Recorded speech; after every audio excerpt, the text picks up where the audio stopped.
Hi, this is Kara from the Special Needs Mom podcast. And this is Angela from Especially Organized, Sensible Solutions for Special Needs Moms. We have this heart for special needs moms. And so we thought, you know what, let's combine forces.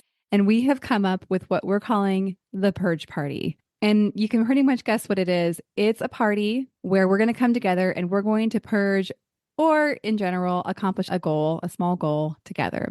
So we have set this for January 27th, starting at 8 o'clock for my Pacific Coast people, which means 11 o'clock for all of you on the East Coast. So this is an opportunity. If you have something on your to-do list that has just been stuck there and you are wanting to move it up on the list, you're wanting to tackle, maybe it's a space or an area of your home or a category in your home that has just needed a little time and attention. This is your opportunity for you to be online with us while you work and have access for us to help you answer your questions, help guide you, and just serve you for those 2 hours.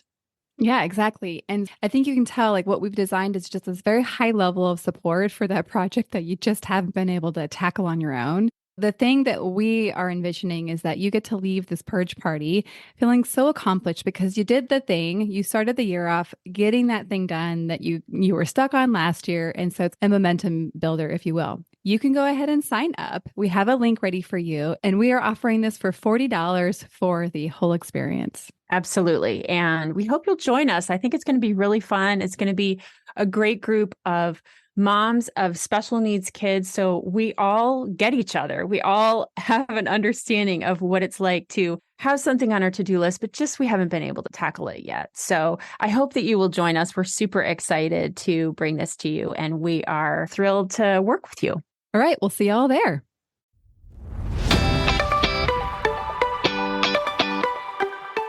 Hi, I'm Kara, life coach, wife, and mom to 4 incredible and unique children.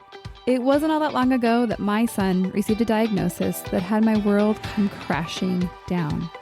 I lacked the ability to see past the circumstances, which felt impossible, and the dreams I once had for my life and family felt destroyed.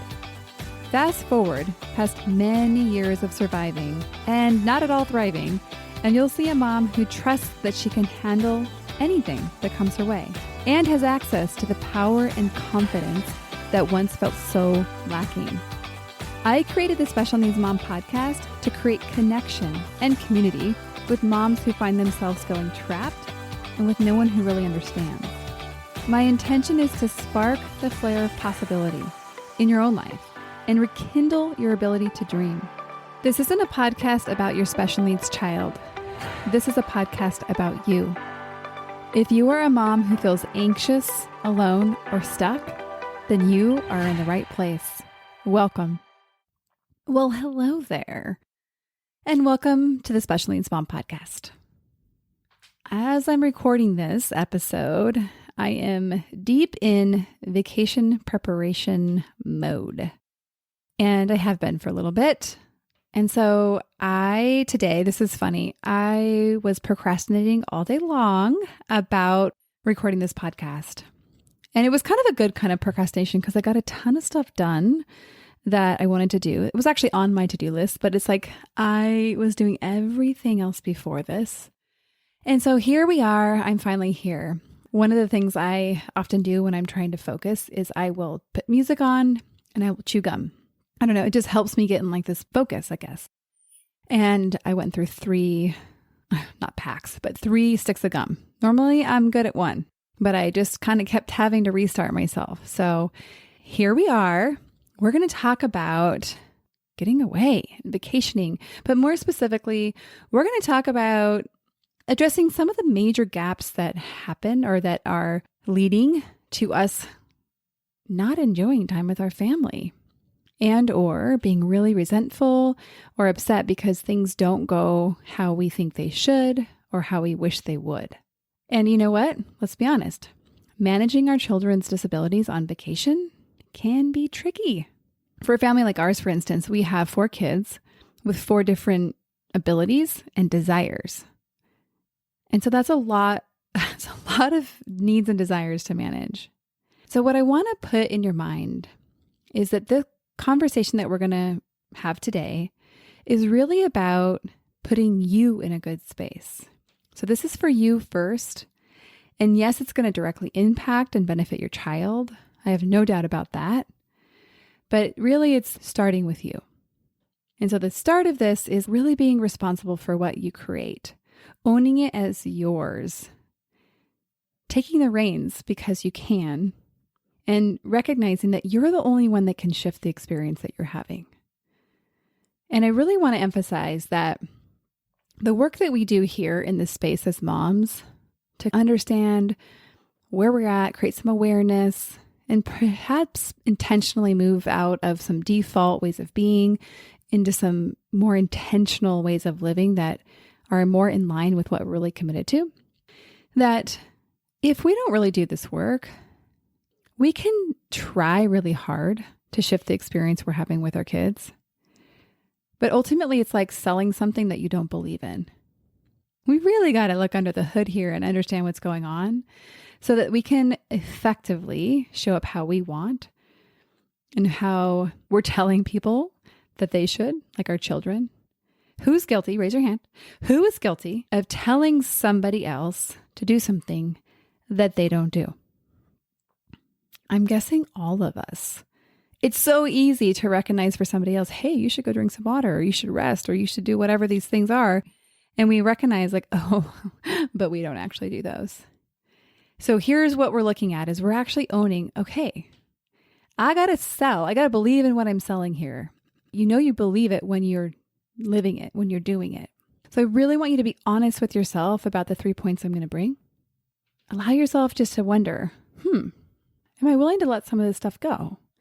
Am I willing to put in the effort to shift these experiences?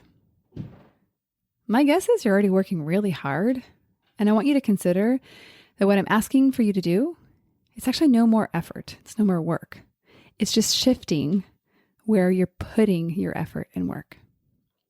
Okay, we're going to look through the lens of 3 different considerations for you to take on to prepare and be able to experience an enjoyable and even maybe a restful vacation. And for those of you who are like, ugh, Kara, I'm not going on vacation, or perhaps your vacation is past, I want to acknowledge that, yeah, some of us can't get away for a variety of reasons. Perhaps it's a financial limitation. Perhaps your child's not in a space to be able to move outside of the home. And so if the vacation doesn't apply, I want to challenge you with how does this apply? Because actually the points that I'm going to bring kind of apply to everything. So I want you to just really not let yourself off the hook. You still get to be a part of this conversation. So that leads us to our first point. Really watching our language. And I do not mean not dropping F-bombs and such. I mean noticing what is coming out of our mouth that exposes our underlying beliefs. So some examples are have to versus get to. I'll use an example that came up a long time ago with one of my favorite clients. You can be doing the same thing, but if you bring a relationship of have to something, it is pretty likely you're going to hate it and you're going to resent it. And when you let yourself off the hook and recognize, I actually don't have to. No one is holding a gun to my head and saying, do this or else. Most of the stuff that we're doing, we choose. And even if you say, well, Kara, if I didn't do this thing, then this would happen. You're right. There are natural consequences for doing or not doing things, but you still don't have to. And when we let ourselves off the hook for having to, we get to step into get to, or even choose to. Because maybe some of it you're like, it doesn't seem like I don't get to do this, but I do choose to do it. So you can decide which language is appropriate for you. But really the big shift is shifting away from I have to and letting go of that, creating a new story. And the example I'll use is a long time ago, one of my clients was describing the shower experience with her daughter. It did not sound like a very pleasant experience. I don't think either one of them was having fun, especially my client. And I started to question her a little bit. Do you really have to do that? And when she gave herself permission to not do it, to actually truly being willing to not do it, she then decided, oh, actually, I want to do this. I am choosing to do this. And when she shifted that energy there, it didn't mean that there were not still hard moments, but it did mean that my client didn't go into it with resentment and bitterness that she had to. And my friends, that's actually a big shift. No longer did she hate it because she chose to. She didn't feel like someone was forcing her. Another big one is I can't versus I won't or that doesn't work. We'll just simplify it. I can't or I won't. And you're like, that's not a huge difference, but I'm going to say that it is. I can't implies no power. It implies that you don't have a choice. And again, kind of back to the first example, most of us like having choice. Most of us don't like feeling like a victim or like we have no power. And so when we relate to something over and over again, I can't go out tonight because I have to watch my kids. I can't go to the store because my child's behavior is such that that would just be a disaster. I can't go on vacation because we don't have the budget for it. It's just so limiting. It just stops you right there. It's like, period. There's no opening. There's no opportunity. And I want you to consider this small shift in owning where you're at. I won't go on vacation because there's no budget for it. It's a very small, but actually a very powerful shift because what it implies is there is a choice. Because ultimately you do have a choice. You could go get 25 credit cards and you could go on vacation, but you're choosing not to do that. Okay. The other language I said earlier is you can either say, I won't, or sometimes I like to say, that doesn't work for me. And it's just really owning it again. And I try to be even really careful when someone invites me somewhere and I don't want to go versus I actually can't go. I try, just because it's my personal practice, to not say, oh, I can't go. I try to just say, oh, it doesn't work for me to go this time, but thank you for the invitation. I don't know. There's something very small in that, but for me, it feels like lying to say I can't when I genuinely just don't want to go. Okay, so those are the two I want you to really focus on, right? Noticing when you say I have to, that's going to be your red flag. When you say I have to, you're going to be like, oh, wait, this is what Kara was talking about. And then you get to get curious about, do I really have to do that? The answer will probably be no. Even if you're like, well, Kara, I'll die if I don't do that. Well, then I would say you actually still have a choice. And probably very likely you're going to choose that you're going to do that because you don't want to die. I hope. Okay. So have to versus get to. And I can't versus I won't. Both of these, again, are designed to move you from a disempowered position to an empowered position. On to point 2. This one is powerful. And I have a good example because I lived this so clearly a couple months ago. And it has to do with expectations. So I want you to set yourself up for success with what I'm going to call helpful expectations. So expectations are the formula for you being satisfied or dissatisfied.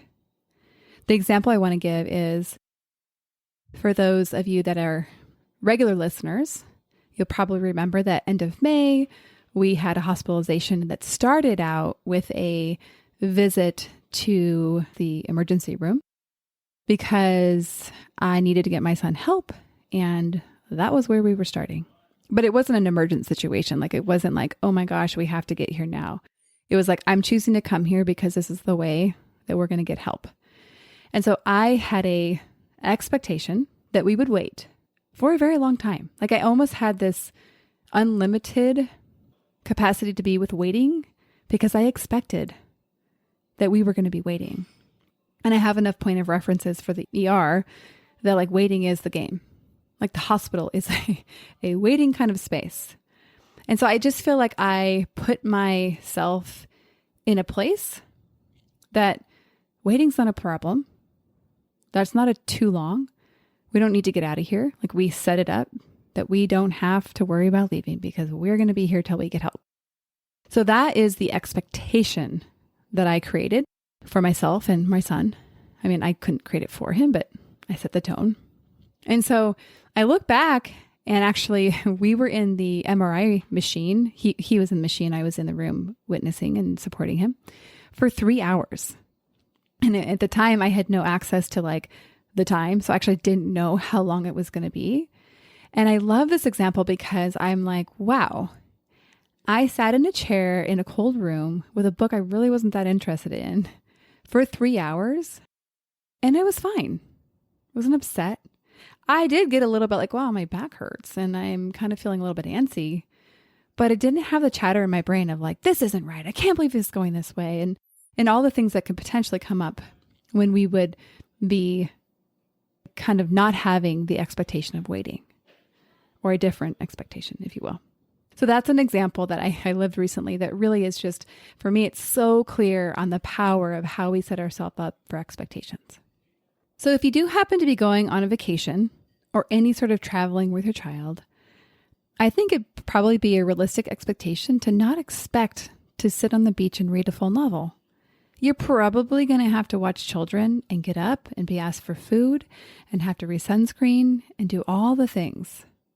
So create expectations that are also in line with your commitments. This is very much in my mind because I'm trying to picture for myself, like, okay, what am I going to expect for the vacation that we're about to go on?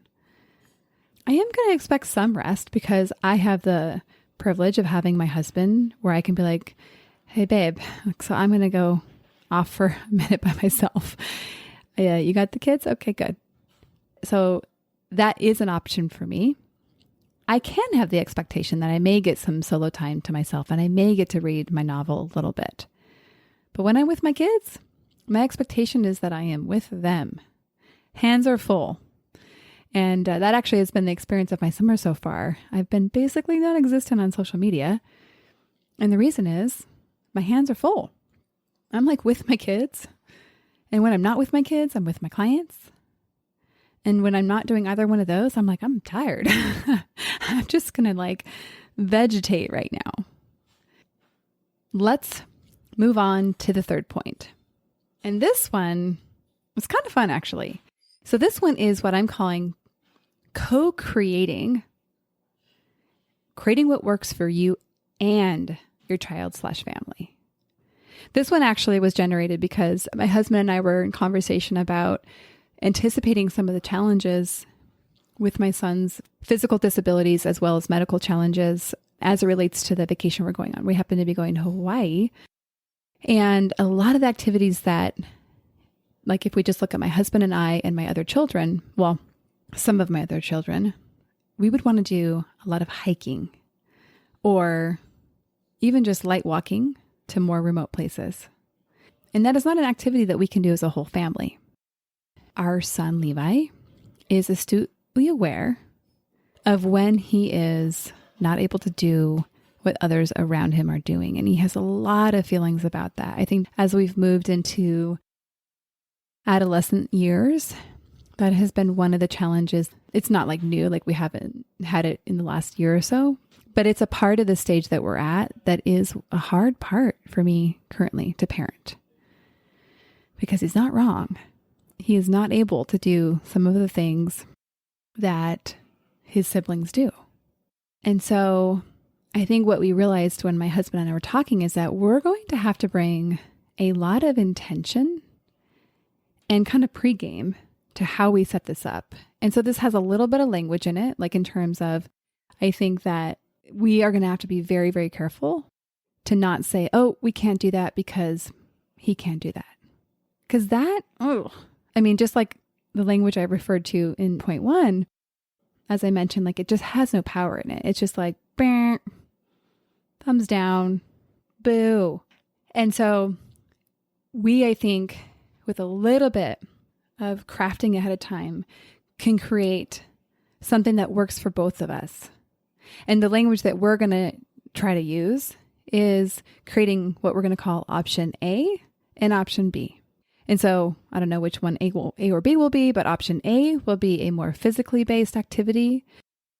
And option B will be what we'll know to be a 100% accessible opportunity for not just Levi, because we're traveling with some family that have younger kids too.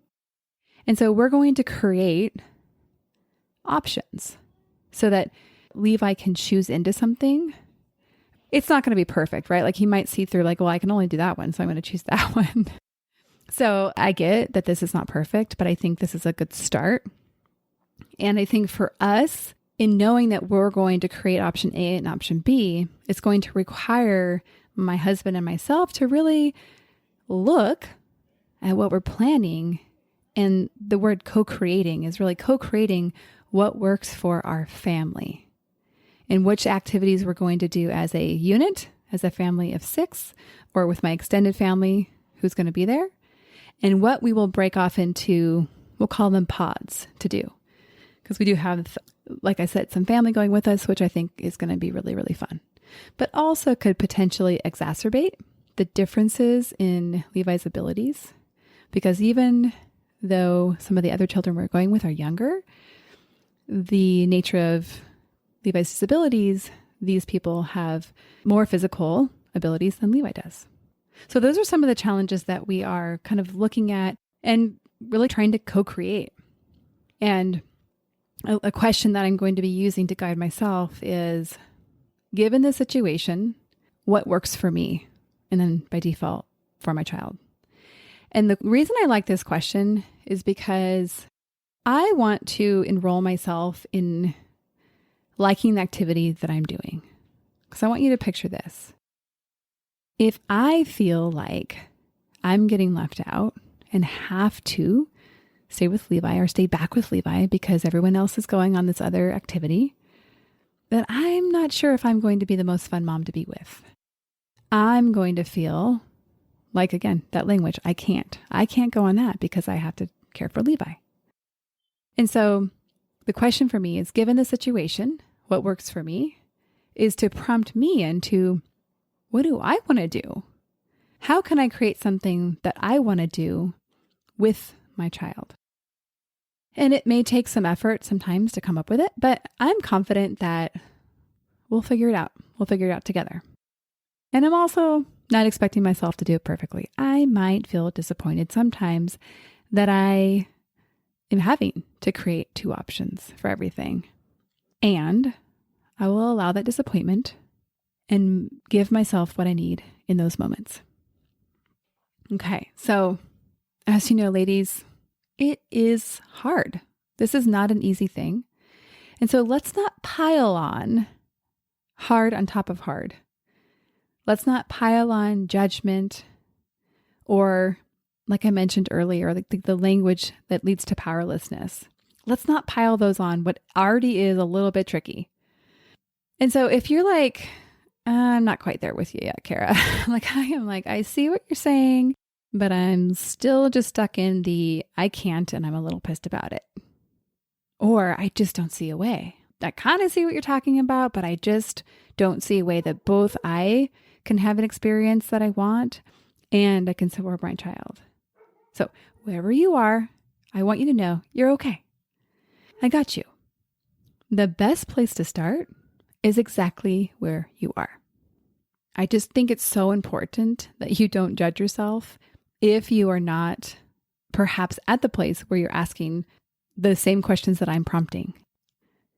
Your journey is completely unique. The place that you find yourself is perfect. And if you're like, okay, I'm a little curious to learn more about this whole co-creating thing, about being really specific about the language that you use and setting up expectations that are supportive and helpful. And I just wanted to let you know, like, hey, I'm here to help you. This is the work that I do, and I absolutely love doing it. And so reach out. You can just contact me on the website that will be linked on the show notes, as well as you can find me over on the Special Needs Mom podcast on Instagram. And as I mentioned, I haven't been super active during the summer, but I do still get messages. So you can always reach me over there. And if you are going on a getaway, I hope you consider applying the 3 points we talked about here. And then let me know how it goes. I'd love to hear. I'd love to hear the wins that you have. And I'd love to hear areas that didn't feel like wins. All right. We will see you on the next episode.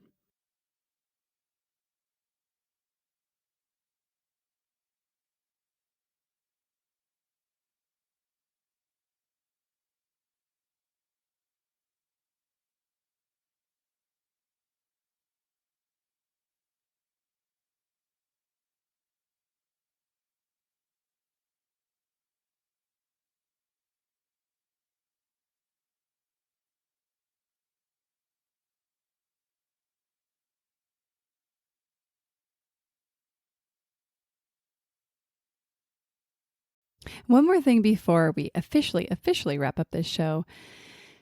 Sometimes when I'm listening to podcasts, I have the experience of wanting more. I'm listening at the very end thinking, I sure wish that episode didn't end.